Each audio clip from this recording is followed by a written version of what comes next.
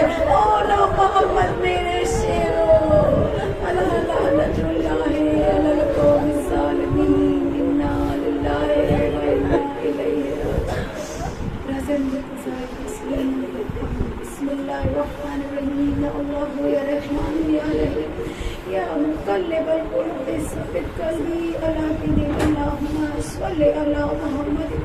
پروردگار مجھے آستا خصوصی طور پر اون محمد کا پروردگار امام زمانہ کے ظہور میں تاجیل فرما، امام کے ظہور میں سیر و آسانی فرما، امام کی پہلی آواز پر لبے کہنے کی توفیق عطا، ان کے آواز انسان تابع فرما، اپنا شعور سے قرار دے۔ پروردگار اون محمد کی پیاس کا واسطہ باران رحمت کو رحمت کے ساتھ نازل فرما، کورونا وائرس کی وبا کو نصف و نابود کر دے، ہر اہل بیت کے چاہنے والوں کو حفظ و امان نصیب فرما۔ باقی مجلس حاضر مجلس ہری کی دلی تمنا آرزو خواہش مراد مقاصد ارادوں کو بردانا، دعاؤں کو مستجاب فرما، ہمارے مرحومین کے گناہوں کو معاف فرما۔